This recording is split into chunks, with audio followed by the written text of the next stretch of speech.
नहीं ये काम चले भी या नहीं। और फिर तुम टोकरी में समोसे बेचने जाती तो हो ही ना। संदीप बहुत ही गरीब था।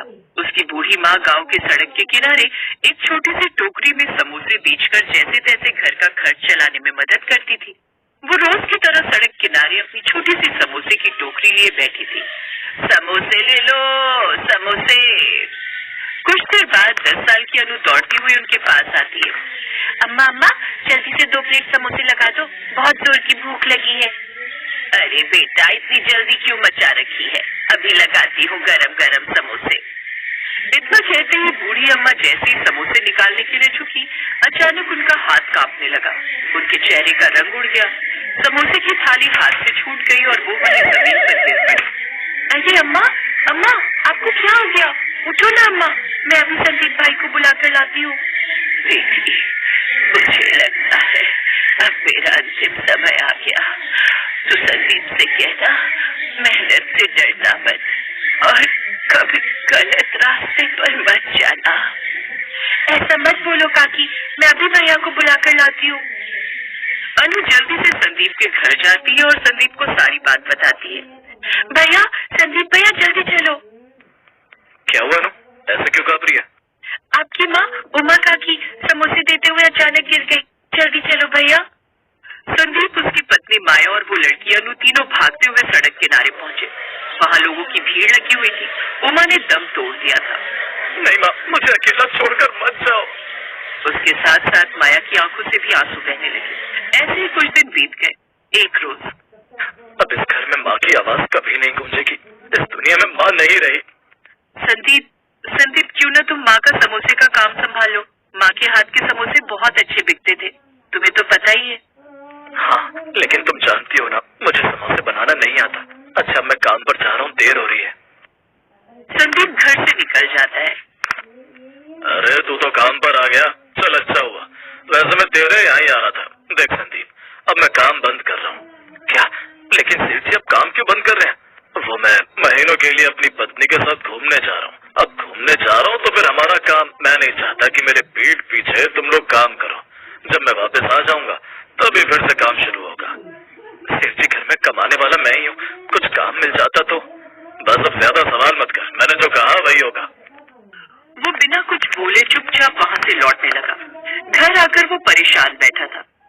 माँ, आज आप होती तो मुझे हिम्मत देती। आपके बिना सब कितना सोना हो गया है। इतना कहते ही छत के कोने से एक पुराना सा बक्सा दूर से नीचे गिरा। अरे ये बक्सा, ये तो माँ का है। अंदर कुछ पुराने कपड़े और एक मुड़ा हुआ कागज रखा था। उसने कांपते हाथों से वो कागज उठाया और पढ़ने लगा। माँ अपने समोसे कैसे बनाती थी, कौन कौन से खास मसाले डालती थी और किस तरह से उन्हें तलती थी, जिससे समोसे का स्वाद सबसे अलग और खास हो जाता था। माँ सब कुछ लिख कर रख गई थी ताकि मैं कभी न कभी इसे पढ़ सकूं। अब मैं अपने समोसे का ठेला लगाऊंगा। माँ जो सालों से समोसे बनाती थी, उनका सपना मैं पूरा करूंगा। उसने अब एक पुराना ठेला खरीदा और बाकी सारा सामान लेकर वो घर आ गया और अगले दिन वो समोसे लेकर उस जगह पहुंच गया। तभी संदीप की नजर थोड़ी दूर पर गई। उसने देखा कि पास ही एक नए समोसे की दुकान खुल चुकी थी। अरे ये दुकान कहाँ से खुल गई? जब अम्मा समोसे लगाया करती थी तब तो पूरे गांव में कोई दूसरी दुकान नहीं थी। पहले वो थोड़ी देर परेशान हुआ, लेकिन फिर उसे माँ की बात याद आई। मेहनत और ईमानदारी से बना खाना कभी नहीं हारता। अरे भाई, अपनी माँ के बाद अब तुम भी समोसे बेचने लगे? हाँ भाई, अब यही काम करना पड़ेगा। मजदूरी तो अब मिल नहीं रही। कोई बात नहीं, चलो चलो, मेरे लिए भी तो गरम समोसे लगा दो। अब संदीप ने ध्यान से गरम गरम समोसे निकाले और प्लेट में रखकर ग्राहक को दे दिए। ग्राहक ने जैसे ही पहला कॉल लिया, उसकी आंखें चमक उठी। कुछ ही देर में भीड़ लग गई। उधर थोड़ी दूर पर खड़ा नया दुकानदार मनोज ये सब देख रहा था। ये कैसे हो सकता है? मेरी दुकान खाली और उसके ठेले पर भीड़। फिर शाम होते होते संदीप के ठेले पर रखे सारे समोसे बिक चुके थे। उधर थोड़ी दूर पर नई दुकान पर मनोज उदास बैठा था। उसकी दुकान पर आज तो एक भी समोसा नहीं बिका। लगता है अब ये दुकान भी बंद करनी पड़ेगी मालिक। मुझे लगता है संदीप की वजह से ऐसा हो रहा है। अरे ऐसे कैसे बंद कर दो दुकान? इतनी मेहनत से दुकान खोली मैंने, लेकिन पहले दिन इतने अच्छे समोसे बना देगा ये नहीं सोचा था। तभी संदीप अपना ठेला समेट ही रहा था कि तभी गांव का सरपंच उसके पास आया। सुनो संदीप, क्या तुम मुझे 500 समोसे दे पाओगे? 500 समोसे? हाँ साहब, क्यों नहीं दे पाऊंगा। हाँ, मुझे किसी कार्यक्रम के लिए चाहिए। कल सुबह अपने गांव में पंचायत है और हम पंचायत वालों ने सोचा है कि क्यों ना हम सभी गांव वालों को कल नाश्ता करवा दें। अरे वाह, ये तो बड़ा ही अच्छा विचार है, लेकिन हाँ, होना चाहिए बिल्कुल गर्म और ताजा। ठीक है साहब, मैं कल आपका ऑर्डर पूरा करके खुद ले आऊंगा। अच्छा है, मुझे भरोसा है तुम पर, तुम्हारे समोसे पर। कल मिलते हैं। अब सरपंच वहाँ से चला गया। पास खड़ा मनोज ये सब देख रहा था। उसके चेहरे का रंग उड़ गया। मालिक, अब तो उसके 500 समोसे का भी ऑर्डर आ गया। मेरी बात ध्यान से, कल तू भी 500 समोसे तैयार रखना। मनोज की आंखों में जलन और चालाकी साफ दिख रही थी। लगता है सदमे से ये पागल हो गए। लेकिन मालिक, हम क्यों 500 समोसे तैयार करें? ऑर्डर तो उसको मिला है ना। मैं जितना बोल रहा हूँ तो उतना ही कर, ज्यादा सवाल मत पूछ। इधर संदीप खुशी खुशी घर लौट आया। माया, माँ के मसालों ने तो कमाल कर दिया। मैंने पहले ही कहा था, माँ के हाथ और उनके मसालों में बहुत बरकत थी। आज समोसे भी खूब बिके और ऊपर से 500 समोसों का इतना बड़ा ऑर्डर भी मिल गया। ये तो बहुत ही अच्छी बात है। हाँ, लेकिन मैं सोच रहा हूँ कल ही 500 समोसे कैसे बनाऊंगा। घबराओ मत, मैं तुम्हारा साथ दूंगी। खाना खाकर वो दोनों सो गए। फिर अगली सुबह दोनों जल्दी से समोसे बनाने की तैयारी करने लगे। उधर मनोज भी कल्लू से कहने लगा, अरे जल्दी जल्दी समोसे बना। मेरी तो समझ नहीं आ रहा, ऑर्डर पंचायत ने संदीप को दिया और समोसे तो मुझसे बनवाए जा रहे हो। ज्यादा जुबान मत लड़ा, जितना कहे बस उतना ही कर, नहीं तो काम से निकाल दूंगा, समझा। मनोज बार बार सड़क की तरफ देख रहा था। अच्छी बात है, अभी तक समोसा लेने कोई आया नहीं।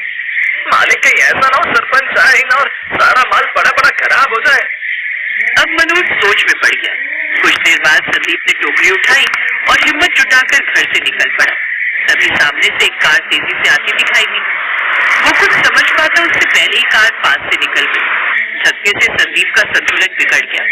उसके सारे समोसे सड़क पर गिर गए और मिट्टी में खराब हो गए। मेरे सारे समोसे गिर गए, इतनी मेहनत सब बर्बाद हो गई। मुझे फिर से घर जाना होगा, मुझे जल्दी से फिर समोसे तैयार करने होंगे। अगर आज ऑर्डर पूरा नहीं हुआ तो मेरी मेहनत बेकार हो जाएगी। वो घर की तरफ जाने लगा कि तभी सरपंच वहाँ आया। उनके चेहरे पर शर्म और पछतावा साफ नजर आ रहा था। अरे राजेश भाई, पहले तो मुझे माफ कर देना। दरअसल कार्यक्रम की तारीख एक दिन आगे बढ़ गई थी, मैंने तुम्हें पहले बताया नहीं और तुम्हें बहुत परेशानी उठानी पड़ी। अब हमें ये समोसा कल चाहिए। अरे कोई बात नहीं सरपंच जी, गलती किसी से भी हो जाती है। मैं आपके समोसे फिर से बनाकर तैयार कर दूंगा। नहीं, वो मेरी वजह से हुआ नुकसान था। ये लो, ये तुम्हारे पैसे। जो नुकसान हुआ उसकी भरपाई मैं करना चाहता हूँ। इसकी जरूरत नहीं है, आप कल समोसे ले जाएंगे वही बहुत है। नहीं भाई, ईमानदारी का यही मतलब होता है। मैं नहीं चाहता कि मेरी वजह से किसी मेहनती इंसान का नुकसान हो। ठीक है सरपंच जी, आप चिंता मत कीजिए, कल के लिए मैं पूरे समोसे तैयार रखूंगा। ये सारी बातचीत थोड़ी दूर खड़ा दूसरा मनोज सुन रहा था। यार, मैं कितना बड़ा दिल रखता है और मैंने क्या किया।